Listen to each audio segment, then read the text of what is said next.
Type of cell division, कितने type के cell division होते हैं, मियोसिस और माइटोसिस को ना डिटेल में पढ़ेंगे भी।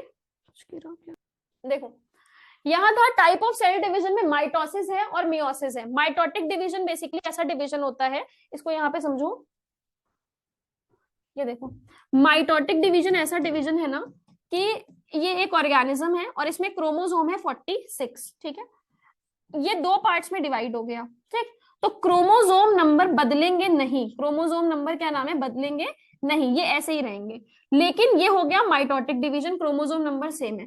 मियोसिस में अगर इसमें क्रोमोसोम इतने हैं तो ये गैमीट में क्या हो जाएंगे, आधे हो जाएंगे, ठीक। तो मियोटिक डिवीजन एक तरह का रिडक्शन डिवीजन होता है। रिडक्शन डिवीजन इसलिए होता है क्योंकि ये रिप्रोडक्शन में हेल्प कर रहा है, रिप्रोडक्शन के टाइम हो रहा है, और रिप्रोडक्शन के टाइम जो गैमीट बनती है वो होती है हैप्लॉइड। हैप्लॉइड इसलिए होती है क्योंकि क्रोमोसोम नंबर भाई आधा रखती है, क्योंकि आधा जो है मेल गैमीट से क्रोमोसोम कवर हो जाएगा, आधा फीमेल गैमीट से कवर हो जाएगा, और मेल गैमीट और फीमेल गैमीट जब फर्टिलाइजेशन करेगी तभी जो नया जाइगोट बनेगा उनमें दोनों के गैमीट्स होंगे। और अगर इसमें नंबर आधा नहीं होगा तो जो कंडीशन है वो मतलब बहुत अजीब सी हो जाएगी, ठीक है। ठीक है, तुम लोग को माइटोटिक मियोटिक समझ में आ गया, माइटोटिक मियोटिक समझ गए, बस बेसिक सा इसमें डिफरेंस समझ लो। वैसे तो माइटोटिक मियोटिक के बारे में बुक में बहुत सारी चीजें लिखी हैं, पर तुम्हें बेसिक मतलब पता होना चाहिए। ऐसे समझो कि माइटोटिक बस ग्रोथ कर रहा है।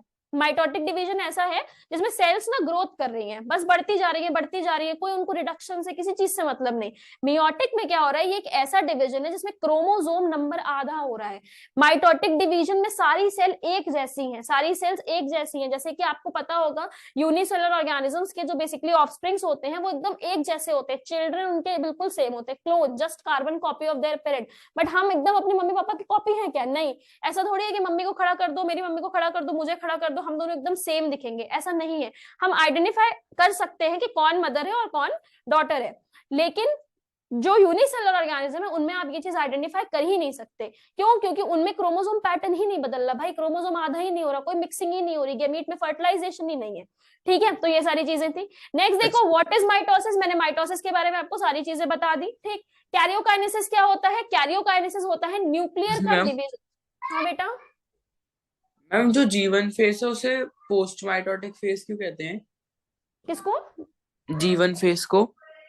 जीवन फेस को बेटा पोस्ट माइटोटिक कहाँ बोलते हैं, कहाँ लिखा है ये? मेरे को तो नहीं, मैंने तो नहीं देखा ये पोस्ट माइटोटिक जीवन को।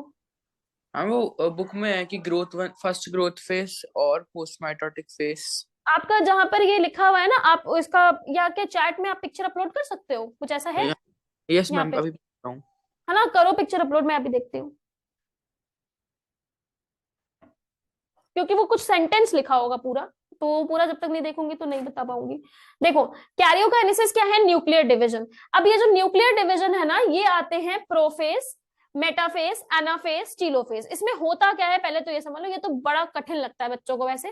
प्रोफेज एक ऐसी कंडीशन है जिसमें कह सकते हो कि जो मटेरियल है वो अलग हो रहा है। मेटाफेज में बीच में आ जाता है, तो अभी दिखाती हूँ, उसका डायग्राम भी होगा आगे। देखो प्रोफेज क्या है, प्रोफेज में सेल डिवीजन की शुरुआत हो रही है। प्रोफेज में क्या हो रही है, सेल डिवीजन की शुरुआत हो रही है। ये माइटोसिस का कैसा फेज है, लॉन्गेस्ट फेज है। क्रोमैटिन मटेरियल खुद को कंडेंस करके क्रोमोसोम में कन्वर्ट कर रहा है, क्रोमैटिन मटेरियल कंडेंस हो रहा है, थिक हो रहा है, और क्रोमोसोम में कन्वर्ट कर रहा है। हर क्रोमोसोम में आइडेंटिकल, यानी कि ये जो क्रोमोसोम है ना, ये सेंट्रोमियर से अटैच है, और ये इनको बोलते हैं सिस्टर क्रोमैटिड। इनको क्या बोलते हैं, सिस्टर क्रोमैटिड। सिस्टर क्यों बोल रहे हैं, दोनों एक जैसी दिख रही है ना, एकदम बहने की तरह है, इसलिए इनको सिस्टर क्रोमैटिड्स बोलते हैं, ठीक है।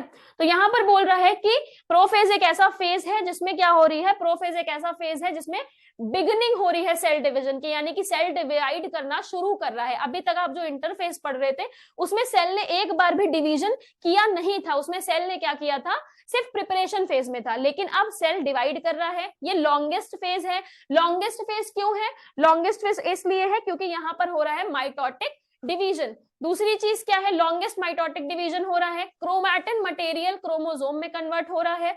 हर क्रोमोसोम में क्रोमैटिड्स हैं जो कि एकदम एक जैसे हैं, इसलिए उनको कहते हैं सिस्टर क्रोमैटिड। दूसरी चीज आप ये देखो कि इसमें ये होता है, पहले वाले प्रोफेज में क्रोमोसोम बना, दूसरा वाला जो फेज आएगा मेटाफेज, इसमें ये देखो क्रोमोसोम्स जो बन गए हैं ना ये बीच में आ गए हैं, यानी कि इस तरह से अरेंज है एक जगह पर। अब नेक्स्ट फेज में देखोगे कि ये दूर दूर जाएंगे, यानी कि एनाफेज में देखोगे कि ये दूर दूर जाएंगे, अलग हो जाएंगे, है ना, यहाँ से ये क्या हो जाएंगे अलग। ये रीजन है सेंट्रोमियर प्रेजेंट होने का, ताकि ये इक्वल पार्ट में क्या कर सके, डिवाइड कर सके। तो नेक्स्ट अगर आप पिक्चर देखोगे यहाँ पर एनाफेज की पिक्चर यहाँ प्रेजेंट होगी, ये देखो ये है प्रोफेज।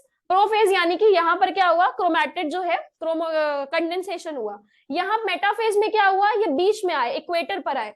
एनाफेज में क्या हो गया भाई, ये टूट गए, ठीक है, क्लियर है।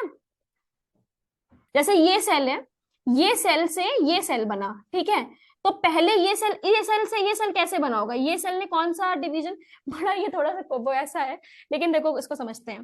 पहले इस सेल ने इंटरफेस करा होगा और फिर इस सेल ने क्या करा होगा, माइटोटिक फेस करा होगा।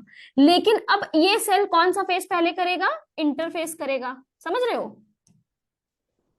कि इस फेज ने पहले इंटरफेस करा, इस फेज ने पहले माइटोटिक फेस करा, लेकिन ये फेज पहले तो इंटरफेस करेगा, और इंटरफेस में सबसे पहले क्या करता है, जीवन। तो इसलिए जीवन को कह रहे हो पोस्ट माइटोटिक, यानी कि माइटोटिक के बाद हो रहा है, पोस्ट माइटोटिक, ध्यान से समझना। फिर ये करेगा एस फेज, और फिर ये करेगा G2 फेज। कौन सा फेज करेगा, G2 फेज। लेकिन G2 फेज के बाद होता है माइटोटिक डिवीजन वापस से, तो माइटोटिक के पहले G2 हो जा रहा है, तो इसलिए G2 को बोल रहे हैं प्री माइटोटिक। क्लियर, समझ गए, ओके मैम। ठीक है। ठीक, नेक्स्ट देखो, नेक्स्ट है प्रोफेज में क्या हुआ कि जो क्रोमोसोम है वो क्रोमैटिन मटेरियल क्रोमोसोम में कंडेंस हुआ। बस क्लास हम लोग वाइंड अप ही करने वाले हैं। मेटाफेज में क्या हुआ, ये जो क्रोमोसोम है ये बीच में आ गए, यानी कि आप देख सकते हो ये एकदम इक्वेटर पे है, सेंटर में, और यहाँ पे आपको स्पिंडल फाइबर्स भी दिख रहे हैं। यहाँ पर तुम देखो ये सेंट्रोमियर क्यों प्रेजेंट था भाई, सेंट्रोमियर इसीलिए प्रेजेंट था, सेंट्रोमियर का प्रेजेंट होने का यही रास्ता बहनों के लिए नहीं प्रेजेंट था कि भाई सिस्टर के लिए नहीं प्रेजेंट है, इसलिए प्रेजेंट था ताकि ये दो अलग अलग पार्ट्स में इनको क्या कर सके, डिवाइड कर सके। और यहाँ पर देखो यही हुआ, एनाफेज की कंडीशन में ये इधर चला गया, ये इधर चला गया। अब टेलोफेज की कंडीशन में क्या होता है, इस कंडीशन में न्यूक्लियस बन जाता है, देख रहे हो ना तुम, अलग अलग न्यूक्लियस के अंदर अलग अलग थ्रेड्स प्रेजेंट है, और इस वाले कंडीशन में साइटोप्लाज्म भी अलग हो जाता है। फिर से एक बार बताते हैं, देखो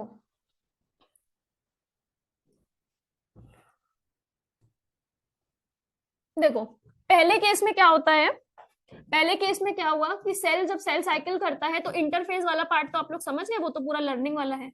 नेक्स्ट आता है आपका माइटोटिक डिवीजन। माइटोटिक डिवीजन में आपको पता है हम कैरियो वाला प्रोसेस जो है पढ़ रहे हैं। कैरियो वाले प्रोसेस में पहले चीज हम पढ़ रहे हैं प्रोफेज। बस ऐसे तुम याद रखो, जिस तरह से मैं तुम लोग को बताऊंगी उसी तरह से याद रखो।